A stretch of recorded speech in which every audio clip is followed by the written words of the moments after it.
A chip the size of your palm could match an entire GPU rack while consuming roughly the power of a household appliance. And if you think that sounds impossible, you're not alone. Every expert I showed this to had the same reaction. The math doesn't work. Except the physics checks out, and they've already fabricated working silicon prototypes. This might just challenge the one assumption holding back the entire AI revolution, that intelligence has a fixed energy cost. Here's what's happening right now. An Austin-based Texas startup called Neurophos, backed by major investors including Bill Gates' Frontier Fund, has demonstrated silicon prototypes of something audacious. A chip projected to perform over a quadrillion operations per second while consuming roughly 675 watts. If you tried to get the same throughput by just scaling today's GPUs, you wouldn't get a breakthrough, you'd get a power plant. To put that in perspective, NVIDIA's Blackwell class GPUs deliver petascale compute at around a kilowatt of power. If their projections hold at production scale, this new chip could be roughly 30 times more efficient. That's not a small improvement. That's a generational leap in efficiency, if it holds outside the lab. And here's the part that challenges conventional wisdom. In certain scaling regimes, making the chip bigger doesn't just increase compute, it improves efficiency. That flips one of the core assumptions behind modern data centers. It challenges the fundamental economics we assumed governed them. So what the hell is going on here? The chip uses light instead of electricity, but not in the way you think. Traditional optical computers failed because optical transistors are massive, 5 millimeters each. You can't build anything competitive with that. Silicon transistors are measured in nanometers. It's not even close. But this chip doesn't use traditional optical transistors. It uses something called active metasurfaces. And this is where things get weird. Imagine a mirror. Now, imagine that mirror is covered with millions of microscopic patterns, each one so small you'd need an electron microscope to see it. When light hits this surface, these patterns don't just reflect it, they compute with it. Here's how. Each tiny cell on the surface can be programmed electronically to control how much light it reflects and how it shifts the phase of that light. Brighter light means a bigger number. Dimmer light means a smaller number. When light hits a cell with 50% reflectivity, the output is 50% as bright. That's multiplication. Done instantly, in physics. Now scale that up. You have millions of these cells, all computing simultaneously, all multiplying different numbers at the exact same moment. The entire array performs a massive matrix multiplication, the core operation in AI, at the speed of light. The photonic modulation bandwidth reaches tens of gigahertz. That's remarkably fast, and there's a reason for that. As we just discussed, there are very few things inside that slow the signal down. There are no electrons pushing through resistance, no capacitors that have to be charged and discharged, no long metal wires heating up. That's the reason why traditional silicon chips hit a wall at a few gigahertz. But this chip doesn't play by those rules because the physics itself underneath is different. Light propagates through the metasurface without the resistance losses that plague electronic systems. Here's the part that challenges conventional thinking. In traditional computing, whether it's CPUs, GPUs, or even analog chips, energy consumption typically scales with size. Make the array bigger, burn more power. It's been a fundamental constraint. The foundation of every data center ever built.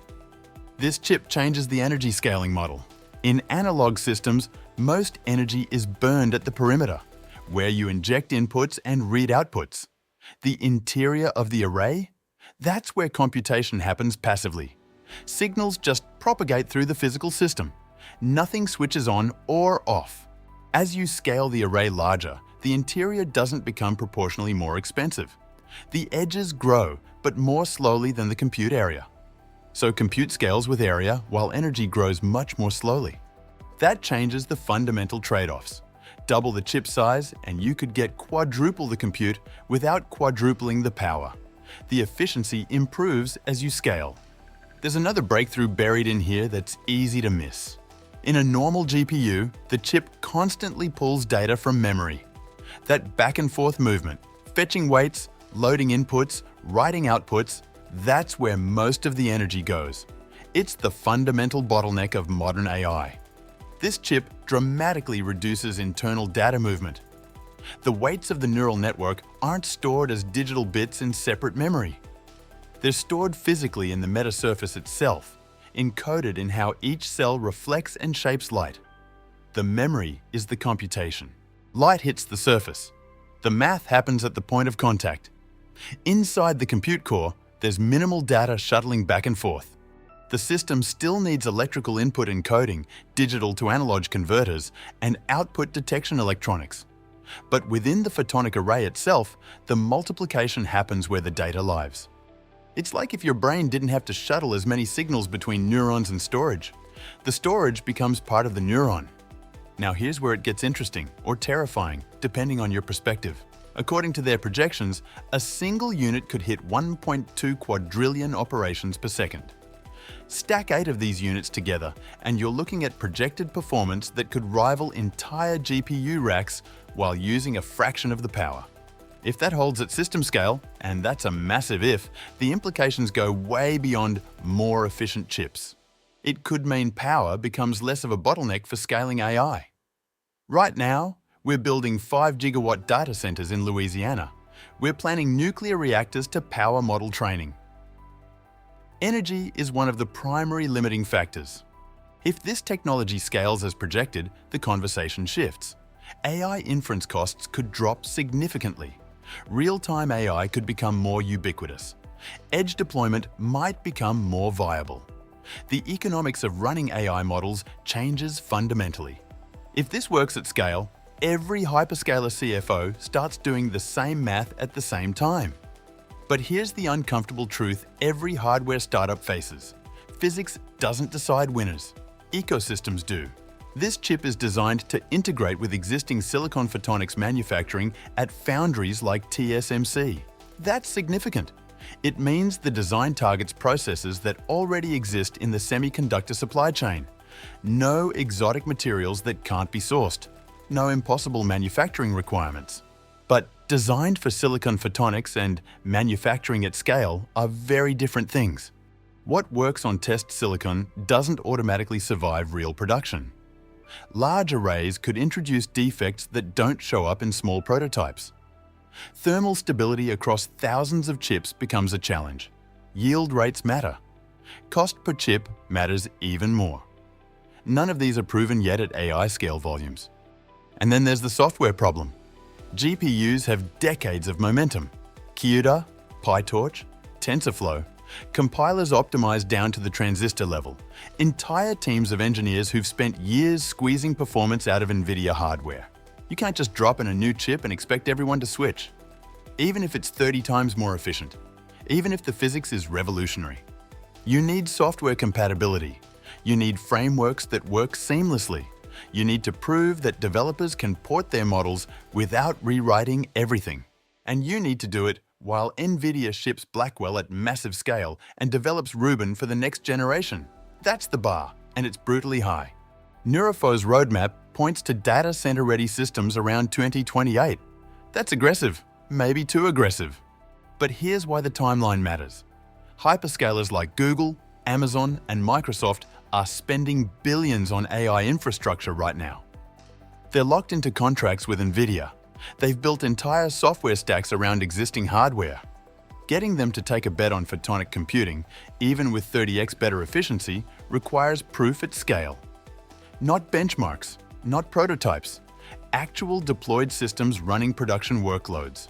And they need to see that proof before they commit to multi-billion-dollar data center builds. That's the window. That's the race.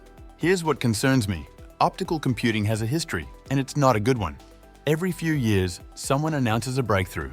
Optical transistors, photonic chips, light-based computing.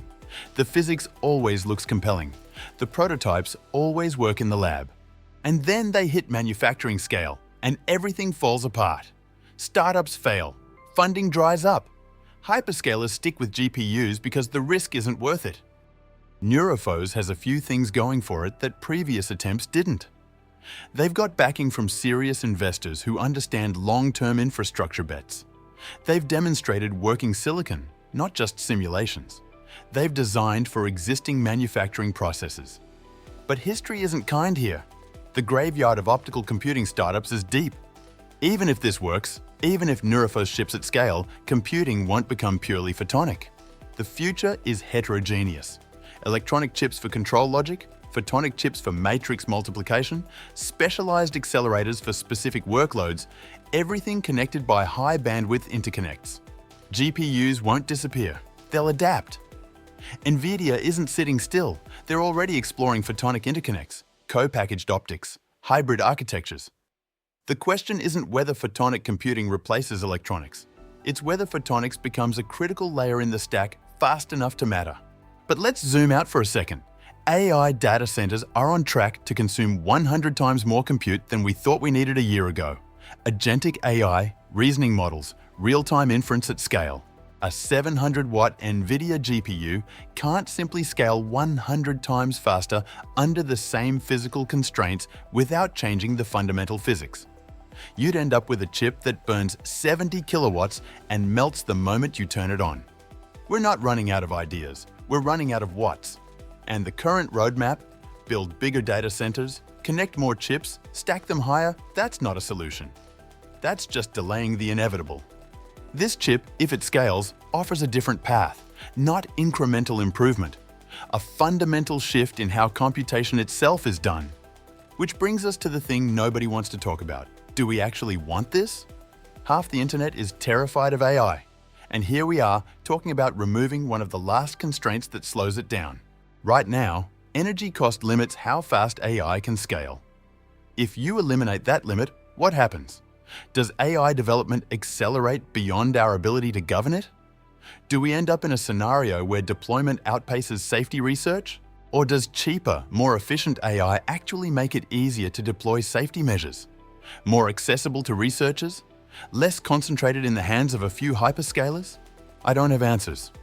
But these are the questions we should be asking now, not after these chips are already running in production data centers. Here's what we know for certain. Neurophos has demonstrated silicon prototypes of a photonic chip projected to achieve roughly 30x better efficiency than NVIDIA's latest GPUs. The physics appears sound. The prototypes are real. The design targets existing manufacturing processes. Here's what we don't know. Whether it scales reliably at production volumes, whether hyperscalers will take the risk, whether the software ecosystem can catch up, whether it ships before NVIDIA's next breakthrough closes the advantage gap, whether yield, defects, and thermal issues stay manageable at scale. But for the first time in decades, there's a credible technical path where power may stop being the ceiling of AI. And if that path proves out, it changes everything. If you found this breakdown valuable, hit like so the algorithm knows this matters. Share it with someone who needs to see where AI is really heading. And subscribe to Quantum Silk Route, where we decode the future of compute before it becomes obvious.